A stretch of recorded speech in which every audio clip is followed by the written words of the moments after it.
everybody. We're going to do the books chapter video for you right now, and we're going to start with paper. You can't talk about books without talking about paper.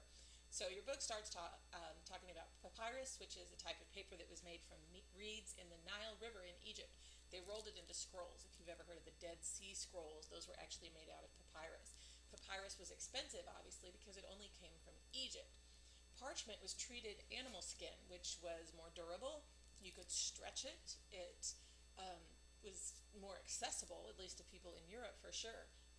So papyrus came first, followed by parchment.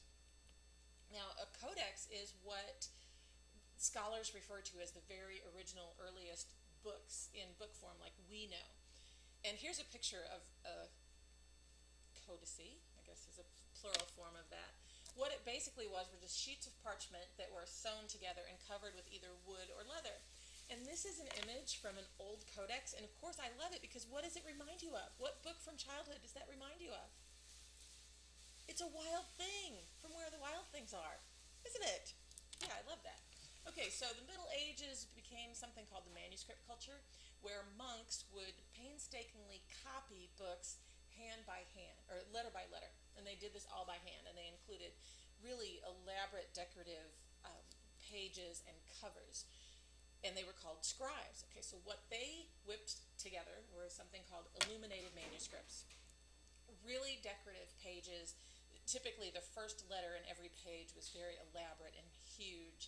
But these monks were the first people to put spaces in between words, and they were the first to use capital letters. Think of how difficult it would be to read a novel or a book without any spaces between the words or any capital letters. So we have a lot to thank those monks for. These are what typical illuminated manuscripts look like. Okay. And I know you've seen pictures of these before.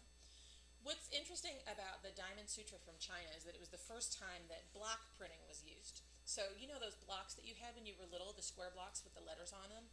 Basically what the Chinese did to make this book would be to put ink on a block like that and stamp the paper. Now that was really time consuming because you had to do each letter at a time, okay? Now that brings us to the printing press. Any media class you have will tell you that the printing press changed the world. And that's not really an overstatement. I mean, anybody that talks about the media has to talk about the printing press because it made such elaborate changes in culture, not just in the media world, but in the world in general. So what Gutenberg invented was this flat area where he put the blocks, okay? So he's not just doing one block at a time. He laid all the blocks out.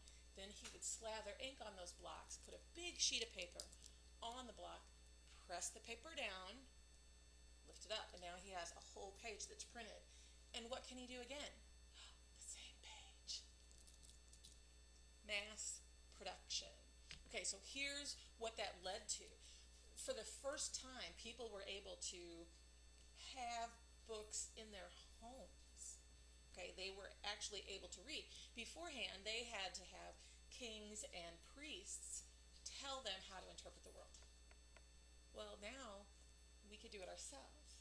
We could learn for ourselves. We didn't have to have other people tell us what the book said. We could read them and come to our own conclusions.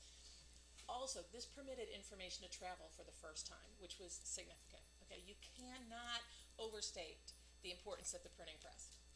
So the first book in American publishing is this book from Cambridge, Massachusetts, and it's still in existence. It's a book of Psalms.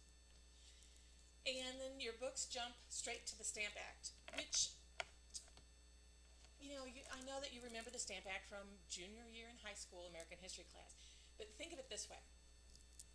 How would you feel if the government charged you for every tweet you sent, every Instagram you posted, or every time you changed your status on Facebook? It would make you mad, right? Well, that's essentially what the British government did to the colonies in 1765, is they said, okay, you can print stuff, but you have to use this special paper that has our stamp on it. And you know that if the government is selling you something, it's going to be more expensive than the regular stuff, right? So the British were saying that they needed this money because of the French and Indian War. Really, it was just a way to oppress the colonists, and we had had enough. So it helped propel us to the revolution. Our love of printing and publishing as colonists made the Stamp Act extra insulting to us. Okay. All right, so jump forward to the mid-1800s. And now, obviously, the literacy rate is increasing. Okay. The transportation modes are increasing, so there's better circulation and travel of books. And the small dime novels become really popular. Guess how much they cost? Anyway, they were called pulp fiction. Not after the Quentin Tarantino movie, but they were called pulp fiction because the paper they were printed on was really cheap and pulpy. Okay, so a lot of these stories in the dime novels were about the West because that was what was happening in the mid-1800s. We were expanding to the West. Something that your book brings up is that books are a terrific agent for social change. And the first book that I thought of when we were studying that phrase was Uncle Tom's Cabin, because it exposed the evils of slavery to the people in the North who would not have known about it otherwise, right? So one thing we're going to talk about in class are any current books that are causing social change. And you'd be surprised, there's actually quite a few. Which brings us to a list of banned books. Now, what this means is that they're not banned by the government, because that would be censorship and that would be a violation of the First Amendment. But what these titles are examples of titles that have been purposefully excluded from reading lists in certain school districts across the country, or removed from certain libraries across the country. Okay? Do you know what it takes to have a book banned from a school library? One crazy parent. That's all it takes. I've seen it happen. What's interesting about this, though, and we'll talk about this in class, is that some of these titles seem fairly tame. So it's interesting to think about why people would want books banned. Typically, I think, if a parent gets crazy about a banned book, they still have, 4G on their kids' cell phones, but not check them out. Okay, so let's talk about modern publishing now. Typically, there's three branches of the publishing industry. There's trade books, which is what we buy at Barnes & Noble. There's professional books, which are super expensive and not for regular people. And then there's textbooks. The types of trade books are the ones that you're most familiar with. Obviously, hardcover, right? Now, this book came out ages ago, and it was $32. A book like this would probably be $35, $36 now. The markup from publisher to retailer for books is 50%.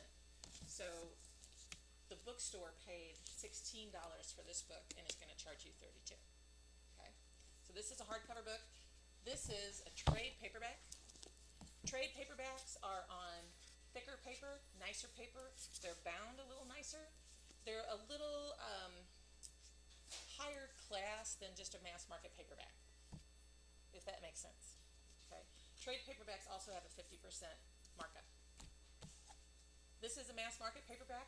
It's called a mass market because the paper's really cheap. You can buy these anywhere, and when you return unsold mass market paperbacks to the publisher, they don't even want the books back. They just want the cover. So if you ever see a book that's mass market book without a cover, that means that it's been sent back to the publisher and marked as destroyed, unsold.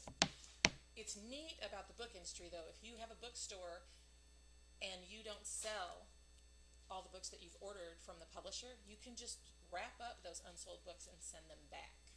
It's not like the clothing retail industry where you just have to keep marking them down until they get sold. With books, if you don't sell them, you can send them right back to the publisher, which is kind of handy, I think. Instant books are something that you need to know about. They can actually happen in as little as 6 days. Savvy publishers will have books ready to go about any old celebrity so that they can pop out an instant book about them the minute that they die. It sounds crass, but but it works. There are probably hundreds of titles about Queen Elizabeth that are ready to be published with the last page just needing her date and cause of death. And they will be in the bookstores within a week of her death, I guarantee it. Instant books are terrific if you own a bookstore because you can capitalize on the news coverage of something, but if you order too many, you're going to be stuck with them and then send them back to the publisher. Movie tie-ins are super important to the publishing industry because once a movie comes out of a book, it reignites interest in the title, especially if you have a new cover.